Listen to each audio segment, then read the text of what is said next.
don't want to do... I have no idea what this channel No, I'll do the intro. I'm just asking. You're not even subscribed. Well, because this is our channel. This is the first time looking at them. Anyway, so we're watching a Max0r video because some guy in the comments recommended it. He said we should watch Seth Tech's videos and Max0r's videos. So we're going to do it. That's exactly what we're going to do. And this one is short. And I like the game that it's about. I have never seen any of these videos. Okay, guys, to preface, I'm not a gamer. I have played Animal Crossing. I'm stressed out by the amount of creative freedom I'm given. Yeah, if you look at our channel, you can tell which videos I picked and which videos she picked. Yeah. Okay, guys, don't hear about it. And y'all like his video ideas better. I think there's just more of an audience for my video ideas.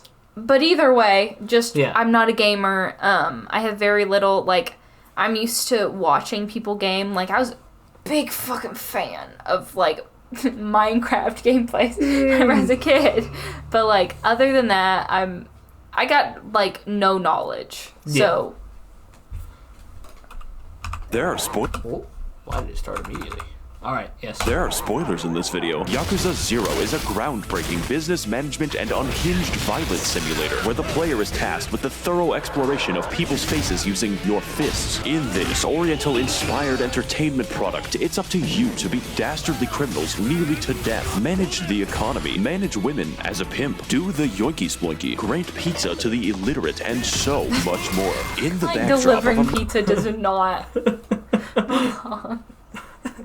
But that's a fun little side quest, I guess.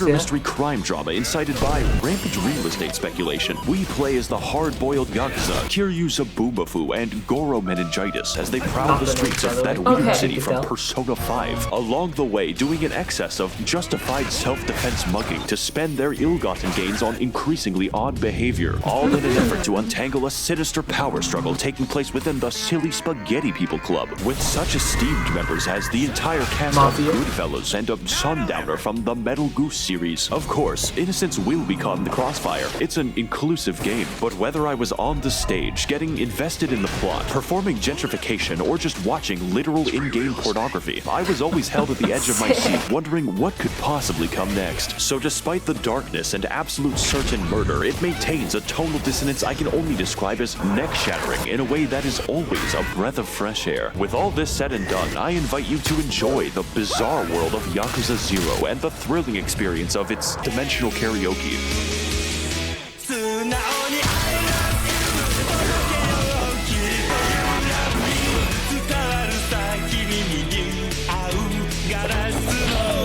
I'm so sorry, I don't understand. Is this a singing simulator? No! Wait, what's all the guys singing? It's dimensional karaoke. He just What said it. the hell does I don't that know. mean? I have no idea. Part of the game, though.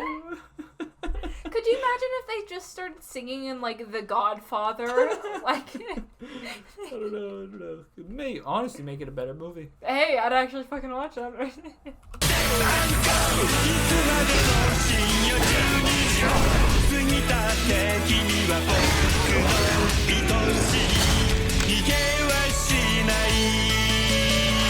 There is no better place to start than with the various methods we employ to atomize people into their base particles. With 2 playable characters and 8 unique fighting styles, there is always variation. And for the blind people in my audience, Yakuza is a beat-em-up in the most literal sense possible, matching the player against absolute Mongolian hordes of strange characters, such as goons, bikers, your own Yakuza, men in black, and Chinese men. Don't worry, these delicate hands would never kill anyone unless they don't subscribe. Ring that like button, smash the bell.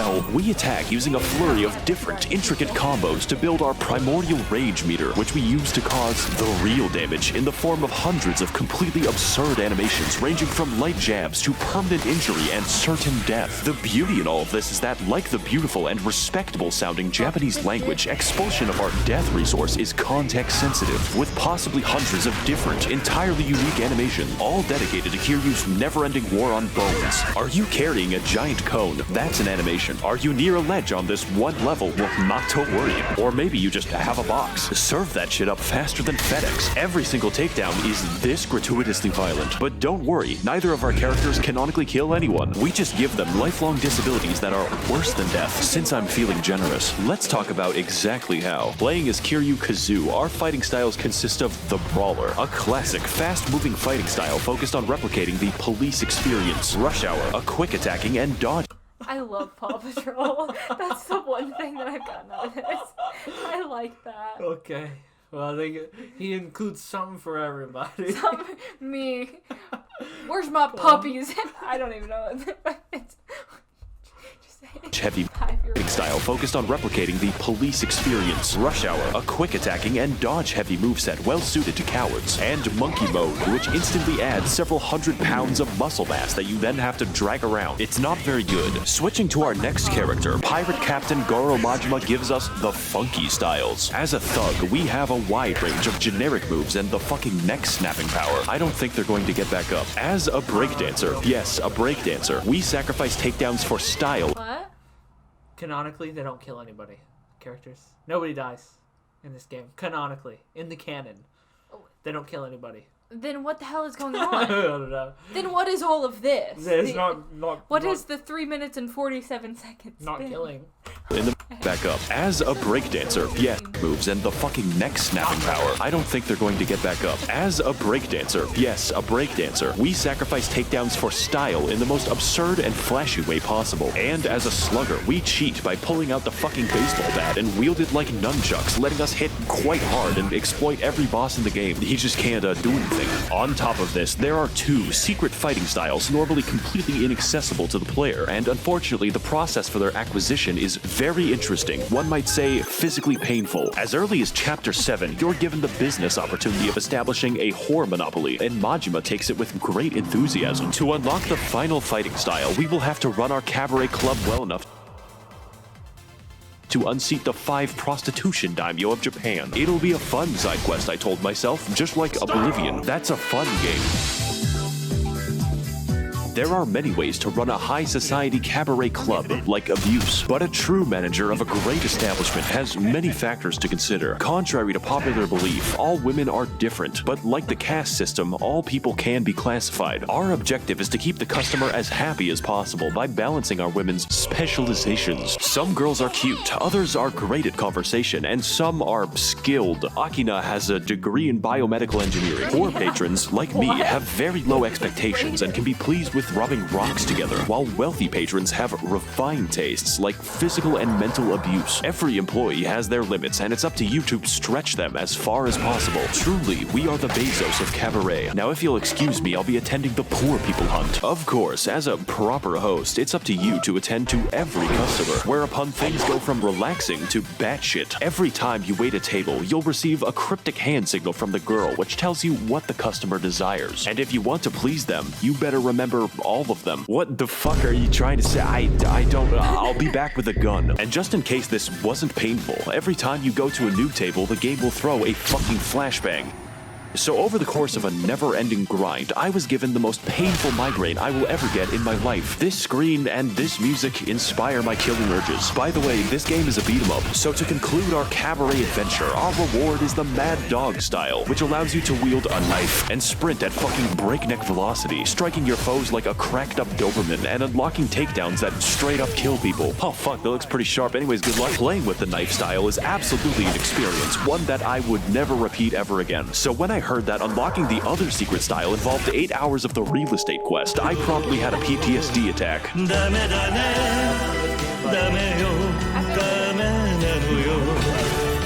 Kiryu is going to have to do without the poopy farto style. I have a fucking fish to feed. Take my advice, Yakuza 0 has a lot of side content, and if you happen to be a completionist, stay away, or you might just be locked in the Facebook game for 3 days. Now if you'll excuse me, I'll be spending the rest of my day betting on domestic violence. You know, when I first played this game, I expected brutal combat. I expected silly takedowns, but what I didn't expect was the hour I spent with the claw machine.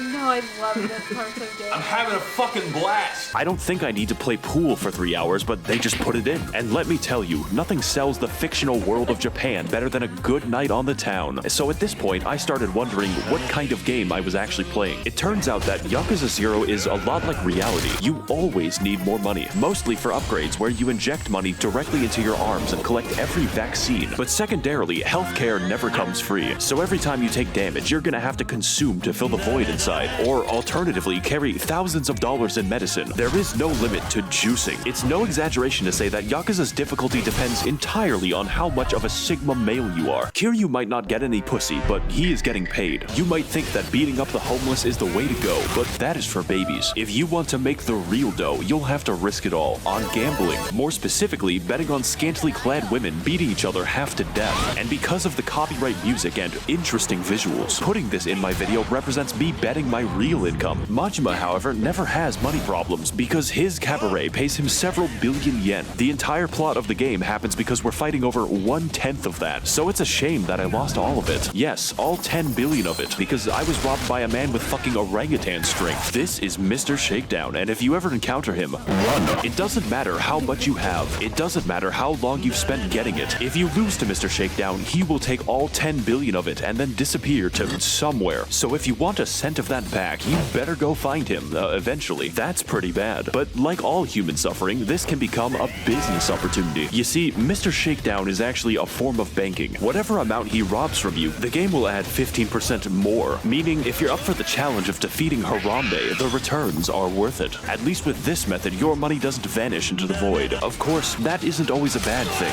There's a lot of places to spend our money, and most of them are fun. A little too fun, actually. I don't want to have to read the fucking phone book to play some goddamn Chinese solitaire. Tabletop Simulator, never heard of it. The only game I play is Eels and Escalators. What I'm trying to say is, this is a rabbit hole. A good one. My personal favorite was getting addicted to the bowling minigame and then winning the chicken, who doubles as a financial advisor. Yakuza is not meant to be questioned, and that isn't even the wackiest game. That honor goes to the phone dating, which takes the form of a shooter. Yes, like Call of Duty. To win a date with the girl of our dreams, we are going to have to pick the right responses from a wide variety of options, most of which are insane, like inviting a girl to fight a marsupial. For some reason, women don't like that. But the best possible outings lean heavily on this game's amazing soundtrack, which features a number of beautiful karaoke themes, stylish disco tracks, and stellar emotional ballads. I am, of course, talking about the karaoke and the dancing, which are both incredible in their style and creativity. They are so out there, so truthful, and sound so good that I just couldn't get enough of it. In short, they're everything a dance should be. This scene tells me more about Majima than an entire Hideo Kojima script. Kiryu has never killed anyone, but let me tell you, this man knows how to murder a dance floor. Why do they do that? Is it something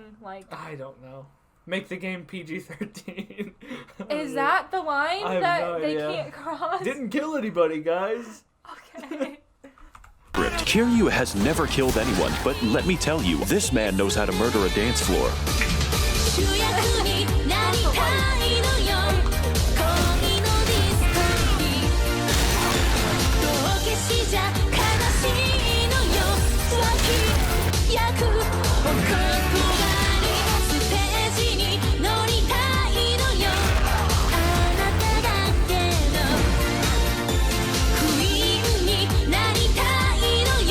And yet, that's not even half the fun, because Yakuza 0 contains an array of interesting, meaningful, and necessary side quests, which allow the player to engage in a variety of small stories, ranging from pizza delivery to replacing a phone battery. That one's a little boring. You can even roleplay as a Persona fan by following a child around the city. Often, these quests will have entirely unique fights and challenges, accompanied by complex moral judgment and logic puzzles. In one instance, I was given the task of infiltrating the cult of donnas, whereupon I had to learn the practice of shurapipi, the acquisition of kulipas, and the greeting of munancho, at which point the game tested me on their exact definitions. I promptly beat their leader to death. In another instance, Kiryu teams up with the famous movie director Steven Spinning, known for his hit film Indian Jeans, to complete a music video with famous international pop... I'm so sorry. Am I just not understanding what this game is?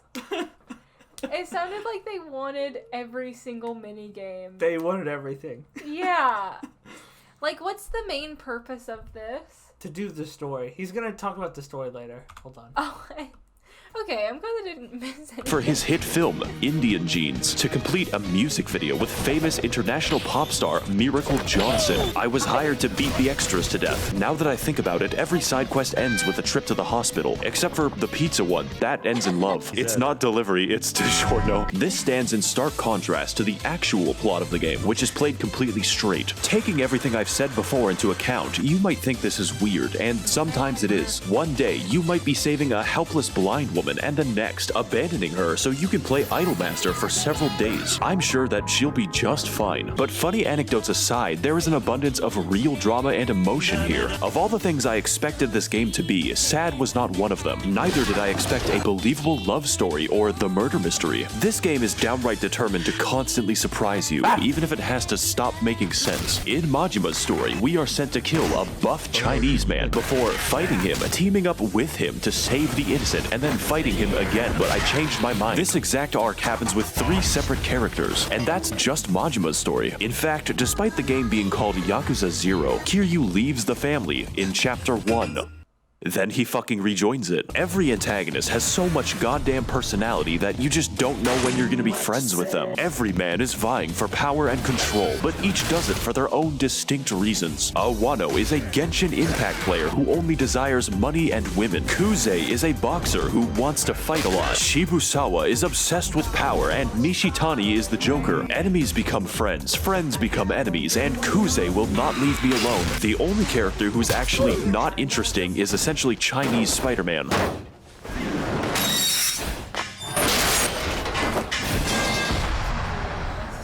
Holy shit, whose defining feature is that he's ugly. Unless you play the Chinese version of the game, then he's weirdly handsome and also on the cover. But even when playing in the most serious of circumstances, the game still catches you off guard. A tense deal with a Yakuza boss can change seemingly at random into a ridiculous combat encounter fighting 90 enraged apes. Or in the case of Majima, a visit to the CIA becoming a fever dream in which you have to fight the buff cross-dressers. The game cares more about good gameplay and fun story than actually making sense. It's quite refreshing. When Yakuza gets serious, it really means something, and when it's being silly, it's absolutely cathartic. Everything has impact, unless it's a gun. We haven't killed anyone, by the way. All in all, Yakuza is more true to life than any other game I've ever played. Not by making sense or being realistic, but emotionally. At the beginning of this game, Kiryu is just kind of a cool buff guy, but after exploring his friendships, seeing him have fun, and just interacting with people, I realized that this is much more. So when things take a bad turn and we're at our lowest point, you really feel it, more than almost any other game. Yakuza is about life, with all the beautiful ecstasy, awful tragedy, and everything in between. Fights are never just fun in Yakuza. They can be comedic, cathartic, or just really goddamn cool. Activities make you feel like a part of the world, and every cutscene is filled with emotion and personality. When I first played, I thought that Yakuza was all over the place, that it was somehow messy. But now I realize that life is fucking messy, and that's okay. I want to thank all of the Yakuza bosses who are using my channel to launder money, kind of like a pizza joint in New York City. If you want to contribute towards the channel and facilitate all... What did you think? I think I like this game better than the last video that we watched with Seth. Yeah. The Diggy Diggy Hole Hole game. Better than Deep Rock Galactic, that's what it's called. Yes. In theory. Yeah. Single player game. I like a good mini game, gonna be honest. Yeah. The dating sim. I do like the idea of that. I do. Yeah, I like this video better than the other one as well. Hey, I'm not saying video-wise, okay? But yeah, as far as games. Yeah, I think Max0r's videos are funnier than Seth's videos, in my opinion. Sometimes. This video hits different than Seth's videos did, I think. I don't know. It's hard for me to say. I don't want to say anything like that because I'm not. Because you haven't seen all of either of them. This is the first video of his, and I'm not like deeply involved in gamer lore. So I'm not really either. I'm not making that judgment on all of the videos that I've seen. Just on this one versus the other one, this is a really good video. I like both of them. I like this game, I think, more, in theory. It helps that Yakuza is a way more funny game than Deep Rock Galactic is. Yeah. He's got a lot more to work with than Seth did. Exactly. Anyway, yeah. I think that I would play it. Yeah? I would definitely watch someone play it. Yeah. Alright. Video over. I'm not going to do the weird cut thing anymore. I did that one. That was a one-time thing. And I unless you didn't. Unless I didn't. You'll see. Yeah, you'll know. Go watch it. You'll know. Scary. They're behind you. Right now. Yeah. Oh. Don't look behind you. There's nobody in your room right now, but keep staring at the screen. Okay, let's go. Alright. As we slowly fade to black. Don't look. There's nothing there. Stop.